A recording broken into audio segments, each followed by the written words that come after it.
Welcome back, ladies and gentlemen. It is CHGO Bears After Dark, and I am your host, Greg Briggs Jr. As always, some kind of technical difficulty as I start this show with my volume on my phone.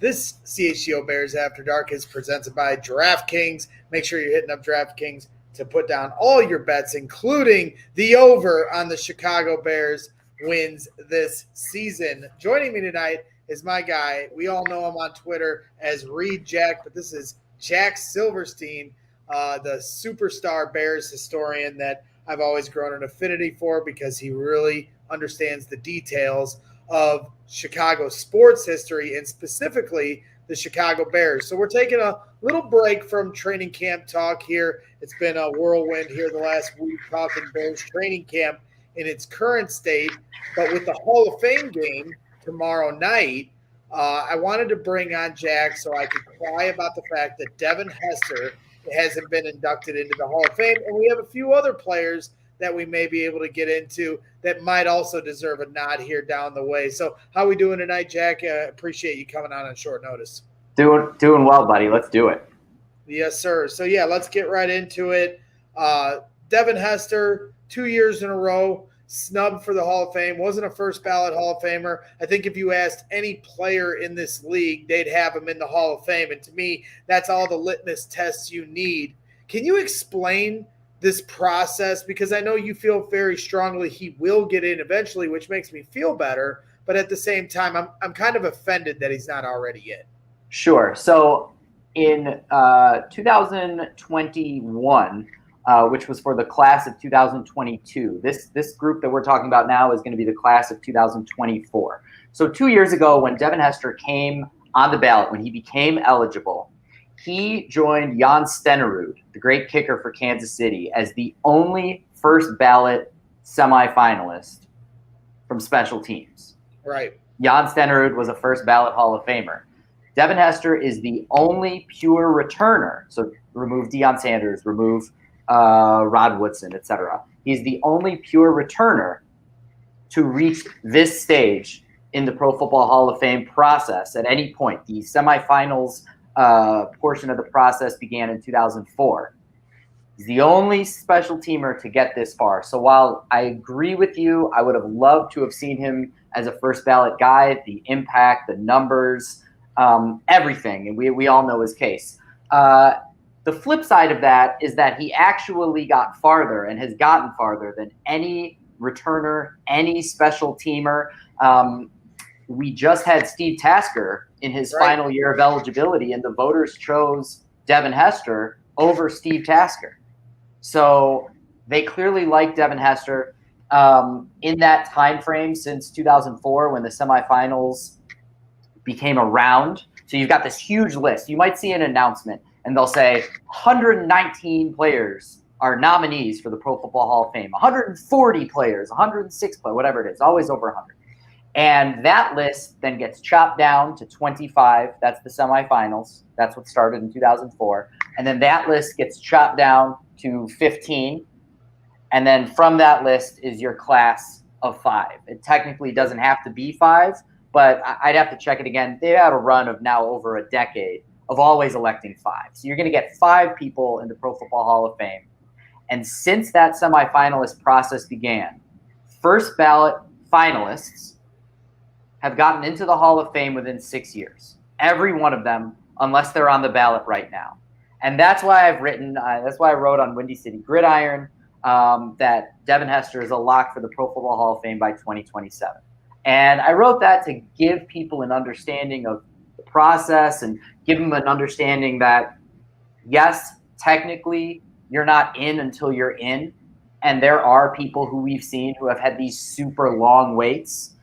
But those super long waits, the ones who make it to the senior pool, in other words, the ones who aren't elected in that 20 years of eligibility, those are guys who get onto the semis or into the finals much later in their eligibility.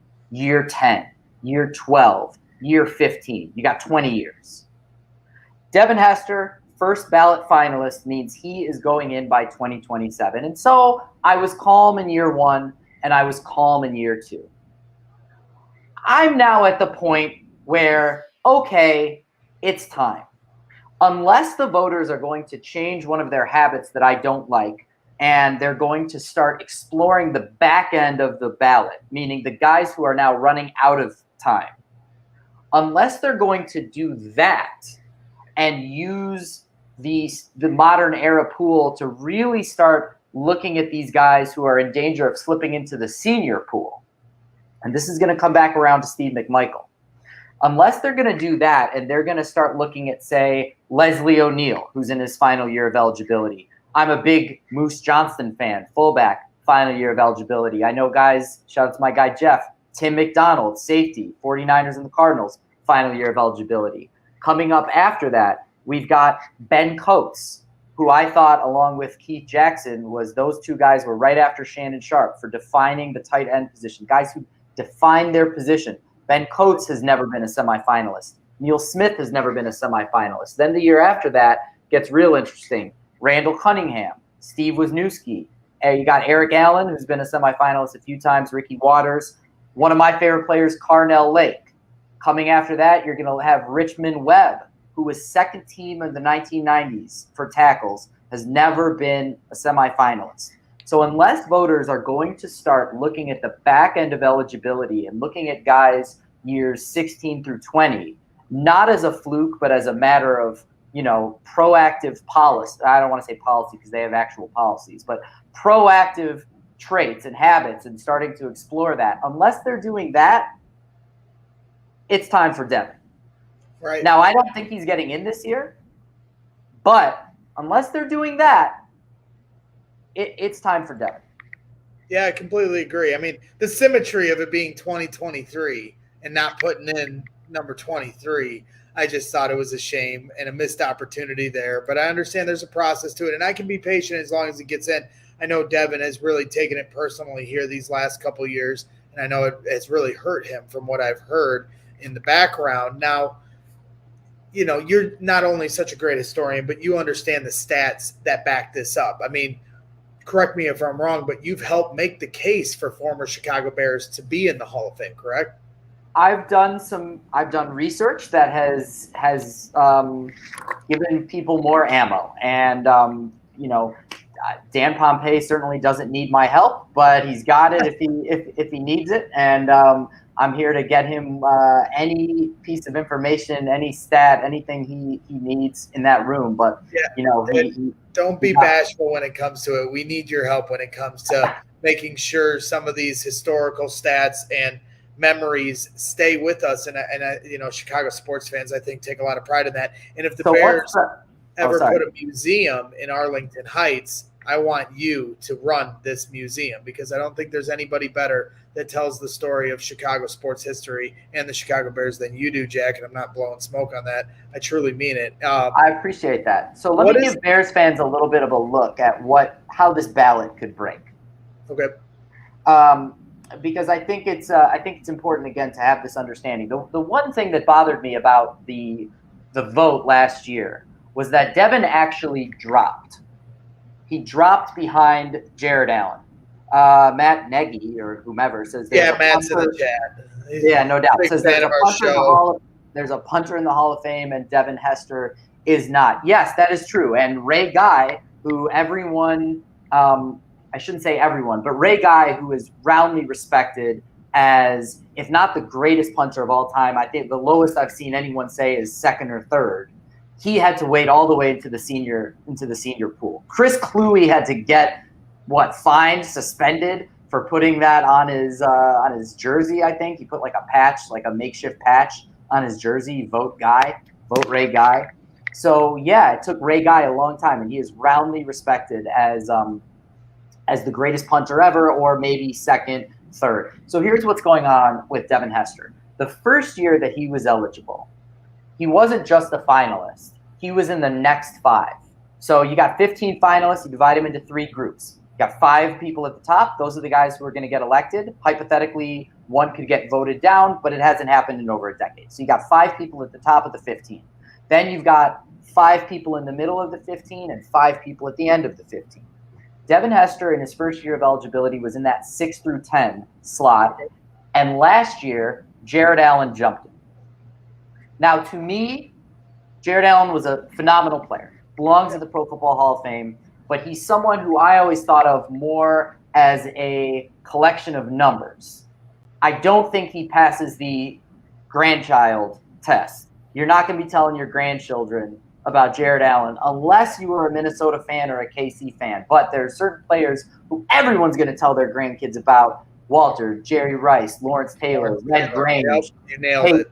Peyton Manning, Tom Brady, Joe Montana, Johnny U.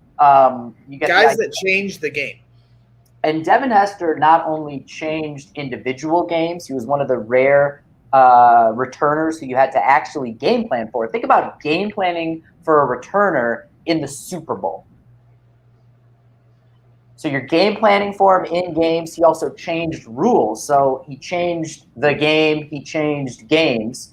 And last year he fell into that 11 through 15, which bugged me. I feel like he needs to be up ahead of Jared Allen. I guess you could say he jumped Jared Allen because Jared Allen was eligible first. But here's what you're looking at. You've got 3 wide receivers in Andre Johnson, Torrey Holt, and Reggie Wayne, who were in that 6 through 10 last year. Jared Allen, and then the 5th guy was Albert Lewis. Albert Lewis has come on strong among voters. He is now one of the finalists for the senior pool. And this is where this connection between groups is important. Albert Lewis last year was in his 20th year of eligibility, his final year. And I wrote an article that was published on the pro football historian John Turney's website. John Turney is now part of Talk of Fame with Clark Judge, who's a Hall of Fame voter. If you're not familiar with John Turney's name, he was one half of the duo that did all of the research that got sack data extended back to 1960 instead of 1982. So I published this piece on his site. It was an open letter to voters saying, start with Albert Lewis and build from there. If you think Albert Lewis belongs in the Pro Football Hall of Fame, start with him and then build. Because what's going to happen if you don't, and this is what happened, is that now Albert Lewis, he missed it in his final year of modern eligibility, and now he's in his first year of senior eligibility, and the voters, the senior pool voters, it's only 12 of the 50, they have put him in as a finalist, which means that he could potentially, and you don't like to pit people against each other, but this is just the reality, Albert Lewis could potentially bump Steve McMichael out of the Pro Football Hall of Fame this year. Sterling Sharp should have been in a long time ago, but they screwed up and they never advanced him. He had that one fluky neck injury. The only games of Sterling Sharp's career that he missed were the 1994 playoffs. Sterling Sharp has momentum. He could be a reason now that Steve McMichael missed. It's Randy Gradishar, who looks like he's going in this year after a long time, the great Broncos middle linebacker, who was the Defensive Player of the Year in 1978 when the reporting of the day would say there were 2 great middle linebackers. One was Jack Lambert, who was a first ballot guy. One was Randy Gradishar, who's still waiting. Randy Gradishar getting in would be 1 slot away from Steve McMichael. Now, again, you don't want to pit guys against each other because these are all legends. They've all played these wonderful careers. But that is where there's that connection between the two, is that you've got guys who should have been voted in earlier and they get moved to the senior pool, and now you're looking at the possibility of more. It's not just Steve McMichael, I know, because we're Bears fans and because he has ALS, but I believe it's I think there were 10 seniors who got elected posthumously in the last 10 years or in the last 20 years, something like that. It happens a lot. It happens more than it should. So I do want to see, though, Devin Hester this year. You've got Jared Allen. You've got those 3 wide receivers. And then you don't have to worry about Albert Lewis because he's now in the senior pool. You got Patrick Willis, who's been a finalist for a while. Willie Anderson, I got some thoughts on his case, but he's been now a finalist. And Dwight Freeney. But Devin Hester, when you think about impact on individual games, when you think about impact on the game itself, rule changes, personnel changes, the way that GMs were now looking for the next Devin Hester in the draft, the way that they changed rules, kickoff rules around him. And again, game planning for him in the Super Bowl. I can't stress that enough. I'll tell you another good thing on Devin's case. A Pro Football Hall of Fame resume should be multifaceted. But one thing that jumps out to voters, it's something that voters talked about last year, is that one big number. Rondé Barber, 14 non-offensive touchdowns, 12 of them on defense. It's a big fat number. Albert Lewis, I think it's 11 or 12 blocked kicks, 11 on punts and 1 field goal. You look for that big old number. Frank Gore's got a big old number that's going to get him in Canton. And sometimes it's greater than the sum of his career, and sometimes it's not. But Devin Hester, 20 non-offensive touchdowns, most of them returns, 14 punt return touchdowns, most of all time. 5 kick return touchdowns in the top 10. And, you're going to hear a lot of talk about Cordell Patterson. And Cordell Patterson was one of my favorite Bears, and obviously we didn't even get to watch him that long. We love Cordell Patterson. Does what Cordell Patterson is doing hurt Devin? I think it might. No, it does not, for a couple reasons. Number one, and what I was about to say, is that Cordell Patterson is probably the greatest kick returner of all time. Obviously, he's got the most touchdowns, got one of the highest averages, and you could say it's Gale Sayers. You could say it's Patterson, but Cordell Patterson has 1 career punt return. Not 1 career punt return touchdown. 1 career punt return. And kick and punt returns are separate skills, and rare is the person who can do both. Right. Mel Gray could do both. Rick Upchurch could do both. Dante Hall could do both. Devin Hester was an all-pro in both. Joe Klecko, the defensive lineman for the Jets, just got in, and he'll be inducted this weekend. And one of the things that they point out is that he was an all-pro in 3. They call it 3 positions. They say defensive tackle, nose tackle, meaning 1-4-3, 1-3-4, and defensive end. And that's great, but it's not like that different. It's not like he was all-pro at safety and linebacker.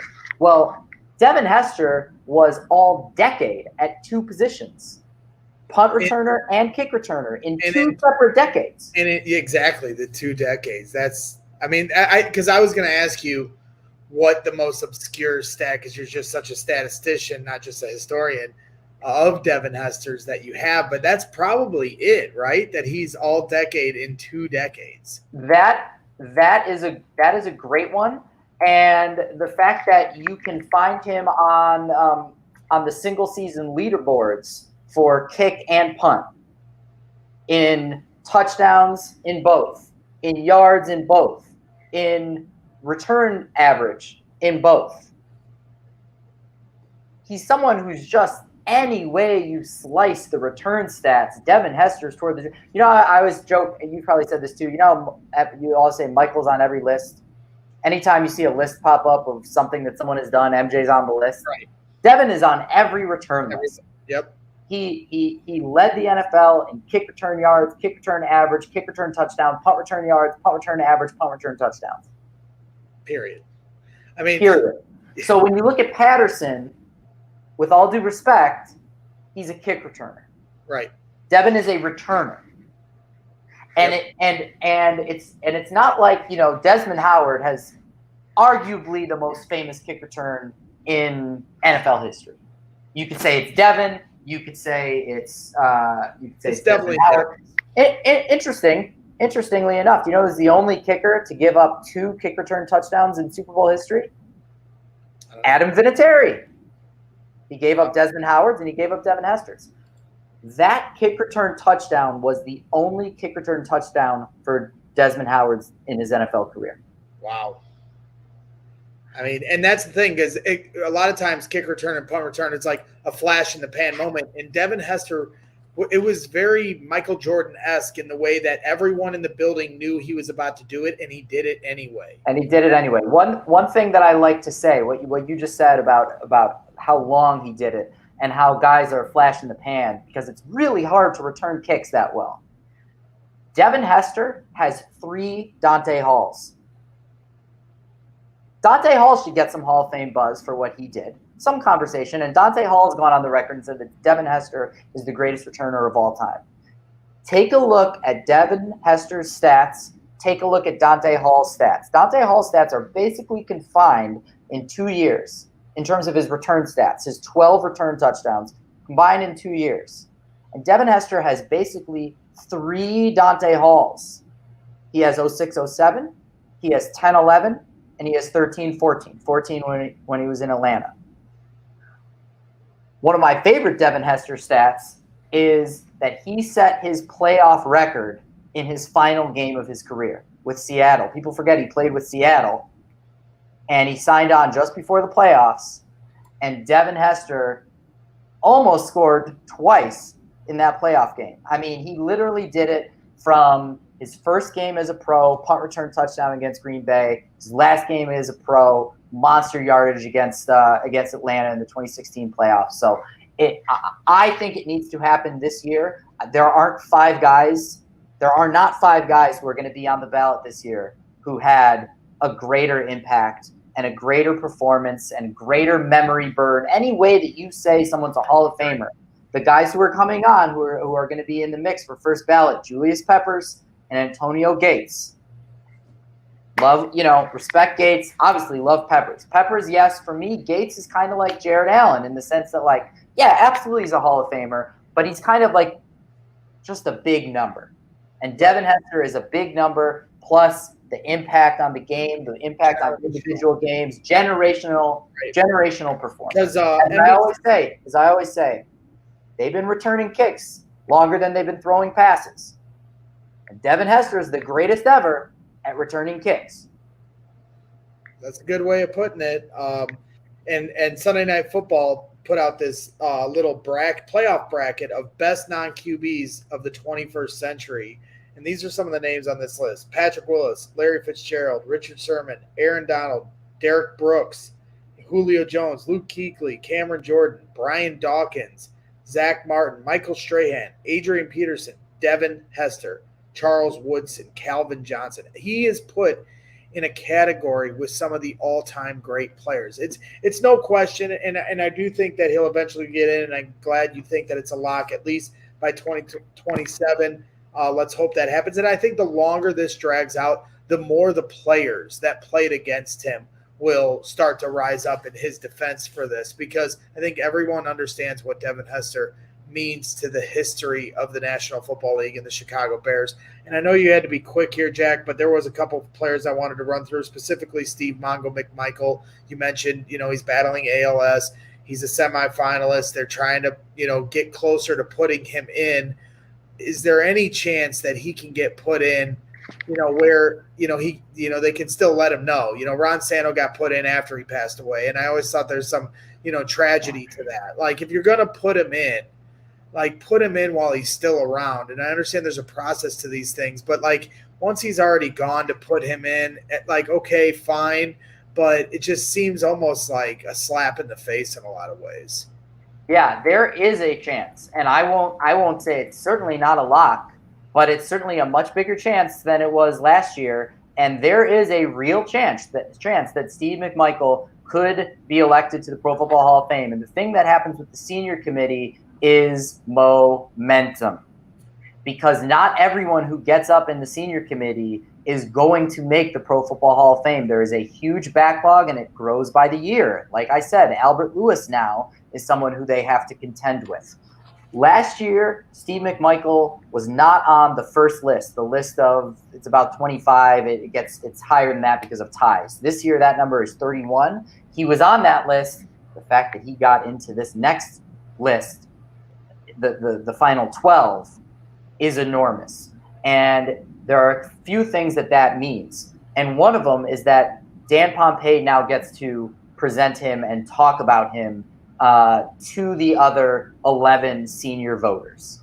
And that is huge because up until this point in the process, the voters don't meet. Now, I'm sure that they have their conversations, side conversations, tweets or texts or phone calls or whatever, but they don't meet in a formal way until this final 12. So on August 22nd, the 12 members of the senior pool, the 12 senior voters are going to meet over Zoom or whatever they use, not in person, but they're going to meet, and they are going to talk about this list of 12 players. And here's sort of how it's going to go. Randy Gradishar is probably getting in. He's had this super long wait, and he was very close last year. He was very close 3 years ago. He, by all accounts, was one of the great linebackers of his day. He got kind of hosed on the way that All-Pro and All-Decade worked with fewer inside linebackers. So it's something where it's like, oh, yeah, he could have been All-Decade, but he wasn't. Randy Gradishar is probably getting in. And after that, it's all about lane. So there's a term, the super senior, and people define it differently. Some people say it's before 1960. Some people say it's before 1950. But there's a push to get super seniors into the hall. There's one guy, Al Wistert, who was a two-time champion with the Eagles in the 1950s. He's got a little bit of build behind him, but he's the only other lineman other than Steve McMichael, and he's really a pre-modern lineman. And he played right in the overlap. 1950 is the year that they made the free substitution rule, which is what created that offense and defense. It's the reason why Sid Luckman was also a defensive back. So he played right in there, but he's still sort of pre-modern in the sense that you don't really compare him one-to-one against McMichael the way that you would Jim Marshall of the Vikings, who made the semifinal round and then didn't make this next round. So there's nobody else from Steve McMichael's position lined up against him. There's no other Bear lined up against him. So he's kind of free in that sense. He has that huge number, those 95 sacks. When he retired, he was first all-time among defensive tackles with 95 sacks. And now he's eighth, and part of that is because of that sack expansion. You got guys before him, Alan Page and Bob Lilly, and now we know how many sacks they have. But still, he's eighth. It's still a big, fat number. You also have two guys who went in recently who I'll just say Steve McMichael matches up well if you look at them on paper, and that's Bryant Young and Joe Klecko. Steve McMichael has the one ring that Bryant Young has. He's got mostly, the same level of all-pros. Bryant Young finished fourth in Defensive Player of the Year voting one time. Steve McMichael never did that, but Steve McMichael's 1988 season was better than Bryant Young's season where he finished fourth. So there are things like that where you can look at these two recent defensive tackles who got in, Young and Klecko, and you can say, all right, well, is it numbers because McMichael has the numbers? Is it rings because McMichael has that? Here's another good piece for him. There were people who said, why should four Bear defenders from the 80s all be in the Pro Football Hall of Fame? It's Singletary, Denton, Hampton. Why should four? Well, guess who has four Pro Football Hall of Famers now off their defense? The 2002 Buccaneers.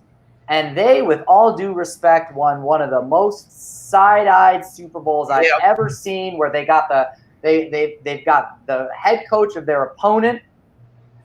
They've got their opponent changing the game plan, running up to the Super Bowl. They have their center, Barrett Robbins, on Oakland, who went through that, that terrible bit for him, but it changed their whole offense, it changed their signals.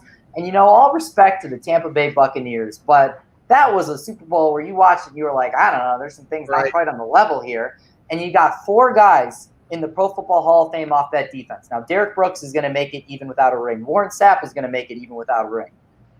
But John Lynch and Rondé Barber, are they both going to make it without a ring? And you could say that none of those guys I just listed were the best, of those two. They weren't even the third and fourth best guys on that defense. Simeon Rice was the third best guy on that defense, and he was my choice for Super Bowl MVP at that time. So now you've got Rondé Barber and John Lynch. And I don't say that to besmirch them. I just say that you can throw that four defender argument straight out the window.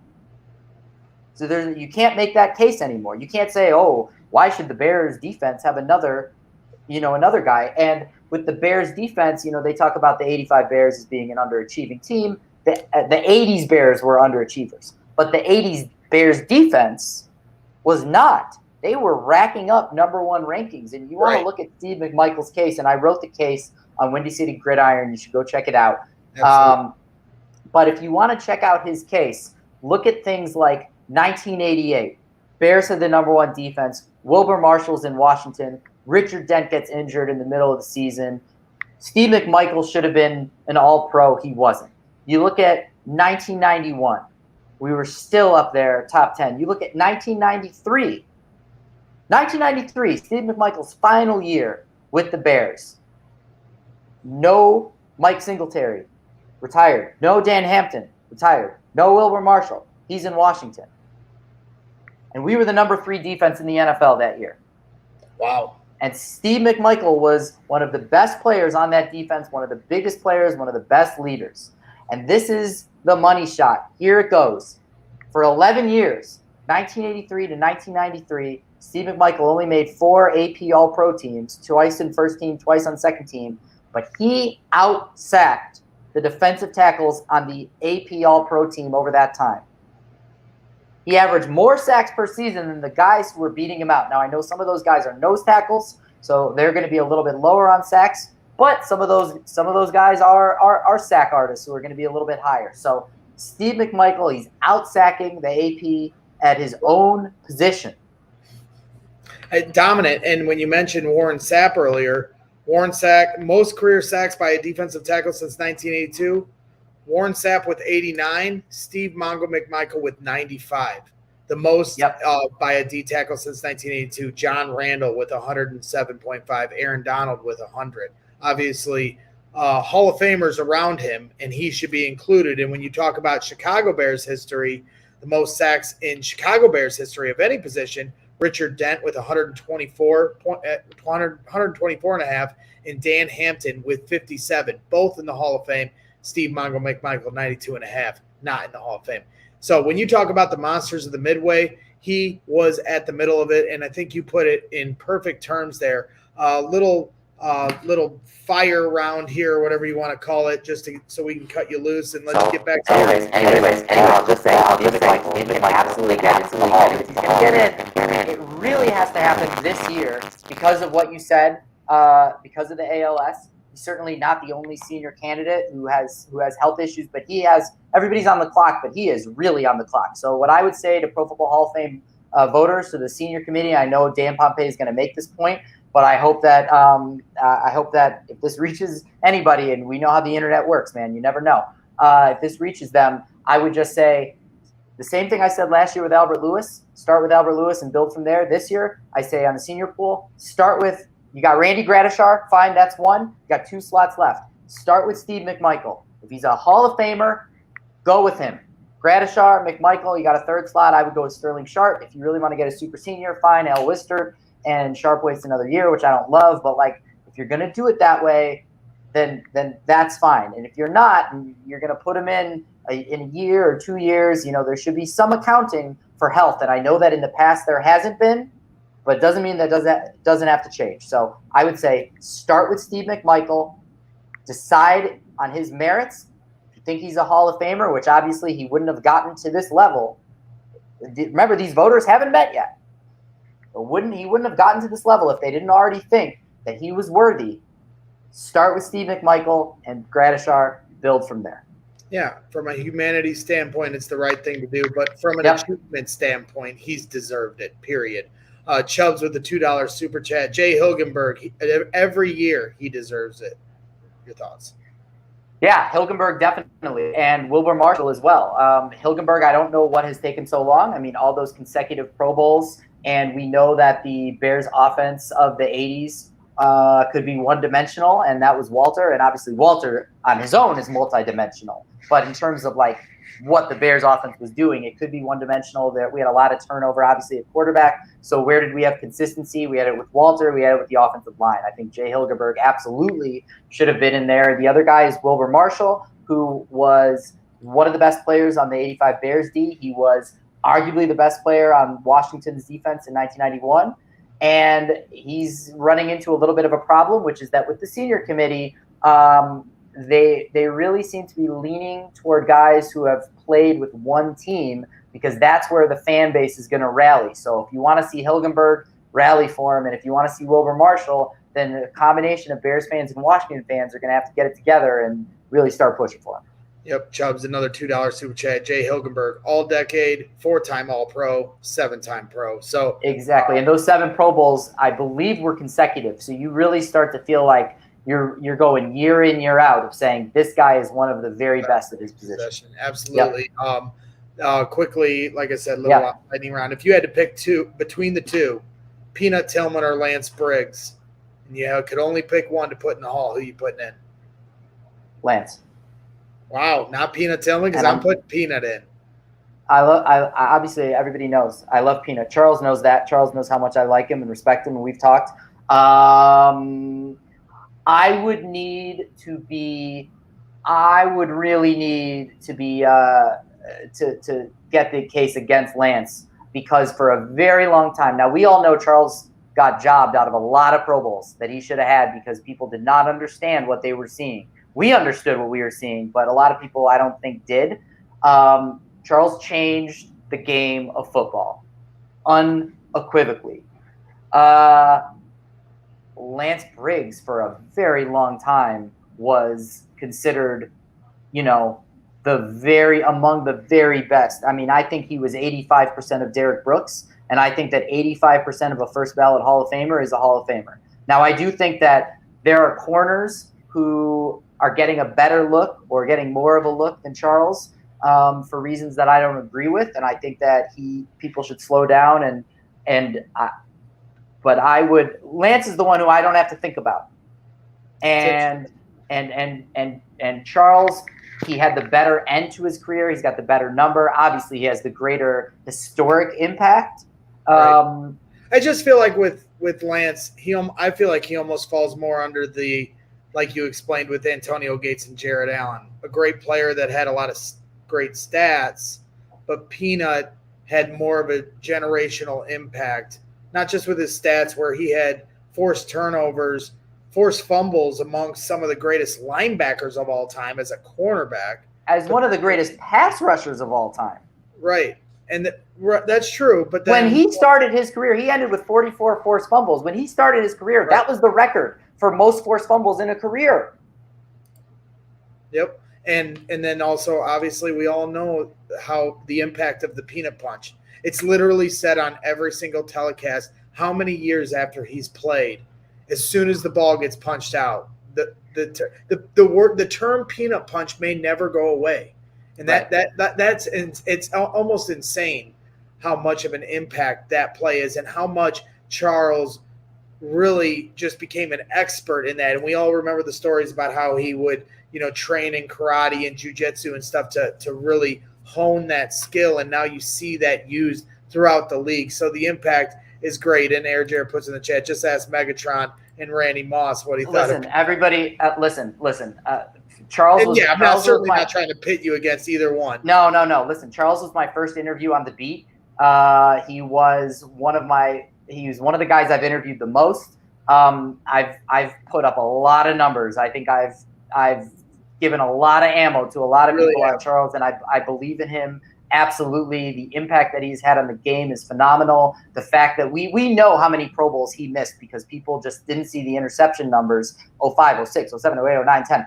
I mean, he should have had easy 3 Pro Bowls in that little run of 05 to 10, plus the 2. And then he was going, remember how good he was in the early part of 2013, and he helped change Carolina in 2015. So he absolutely, to me, is a Hall of Famer. He's got an impact that is enormous. But if I had to put one in first, I would put in Lance. I just think that for the majority of the time that I was watching both of them play, I just thought of Lance as the better player. Now, maybe I'm wrong, because playing cornerback is incredibly difficult, and especially in the cover 2, because Charles was out on an island a lot. He's getting a lot of the toughest assignments. We mentioned Randy Moss, Calvin Johnson, Plaxico Burress when he was at his best. I mean, I remember the double peanut punch on James Jones in 2007. That was a game he wasn't even supposed to play. He had like the Titans game. Look, 10 forced fumbles in 2012. That is an NFL record. He's tied with defensive linemen, with ends, guys who are blindsiding quarterbacks. Hall of Fame defensive ends, right? Guys who are blindsiding quarterbacks. He didn't have that advantage. He's forcing fumbles in space with a guy with the ball who's looking him dead in the eye, and that's who he's forcing fumbles on. You know what I think? I'm not saying anything about Charles, but who would be the first one? I need someone to go to the film and tell me why I'm wrong. Because Lance Briggs, we called him future Hall of Famer Lance Briggs, starting in 2004. Right, and that's what I was going to say. I think it is early. It took Peanut a little time to really perfect who he was in this league.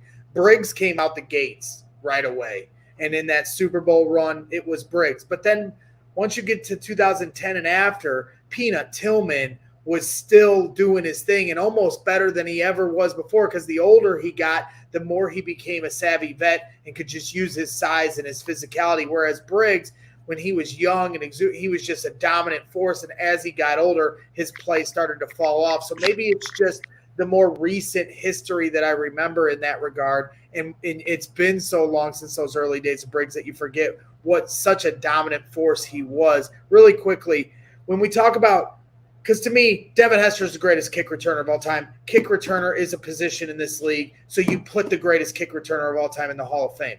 There are positions that go unnoticed to the Hall of Fame, and it makes no sense. If it's a position in the NFL, it should have an opportunity to make it to the Hall of Fame. So with that being said, Patrick Mannelly, another special teams gem that comes out of Chicago and revolutionizes the position of long snapping before long snapping even really existed in the NFL. Is the NFL ever going to acknowledge obscure positions like that and start recognizing what they bring to the table for this game? Yes, because now we've seen it added for Pro Bowl, we've seen it added for All Pro, so I think that will happen. And Pat has done a great job of pushing that conversation and raising the level of awareness, obviously with the Pat Mannelly Award and the fact that the longest tenured Bear, the oldest franchise in the NFL, along with the Cardinals, but the charter franchise, is our longest tenured Bear is a long snapper. I asked Pat in 2017 if he thought long snapper should be in the Pro Football Hall of Fame, and basically if he should, and he said no, because up to that point you were still building the original, of it being a standalone position. It didn't become a standalone position until the 90s. I mean, Pat Mannelly was the first player drafted to be a long snapper, where it was like, this is specifically what we're going to do. Todd Thomas in Kansas City was drafted to do some long snapping, but he was going to have other responsibilities. But Mannelly was the guy who was the first player drafted to be a long snapper. And so from Pat's perspective, he didn't think anybody had gone yet. But yeah, I think we're going to start seeing that. I think we're going to see more special teamers in the Hall. I think you're going to see Adam Vinatieri in the Hall. I think you're going to see Justin Tucker in the Hall. I think you're going to see Shane Leckler in the Hall. And you're damn sure going to see Devin Hester in the Hall. That sounds great. Charles Cass in the chat says, always happy to see Abu, Jack's nickname, when he was my camp player on the show. Chip, what are you? Don't sign on here as Charles. Yeah, and he goes, don't sign on here as Charles, Chip. And he goes, want to see some North Star versus Neba Gaiman, if I'm butchering that. Nebagamon. Carm went to Nebagamon. And shout out to Chip Cass, my boy Chip. Yeah, my first year at camp was 1993. It was the year after Aladdin came out. They thought I looked like the monkey, and that was my nickname. And there's a large portion of people who only know me as Abu. And Dan Bernstein, who also went to North Star, has told me that it has taken every bit of him to not call me Abu on the air. So I appreciate that, Dan. But hey, the lid is off. So there you go. Shout out to North Star Camp for Boys. And then finally, Virginia McCaskey was also on this finalist list or semifinalist list with Steve Mongo McMichael. Does she have any opportunity to ever get into the Hall of Fame, or does she even I'm not trying to be disrespectful, but does she deserve it as the daughter of George Halas and someone that's owned a franchise, You know, the contributor category is tough. They just recently changed it to coach contributor, which helped Don Coryell get in. It could help Clark Shaughnessy get in. Shout out to Virginia McCaskey. I tweeted today she has known literally every head coach in Chicago Bears history. As a principal owner since 1983, you're talking about one Super Bowl championship, one runner-up, low on division titles. I don't see it. But, that's no disrespect. And what about as far as just, in a male-dominated industry, as far as being an owner in this league, being a pioneer towards women in that area? Totally. I think that it's, it's tough because there's so few people who get in as contributors. You're going to see Bob Kraft get in this year probably, and that means he's going to bump Lloyd Wells, and he's going to bump Coughlin, and he's going to bump Shanahan. He's going to bump, I don't know, all sorts of people. So I don't know. Very tough to say.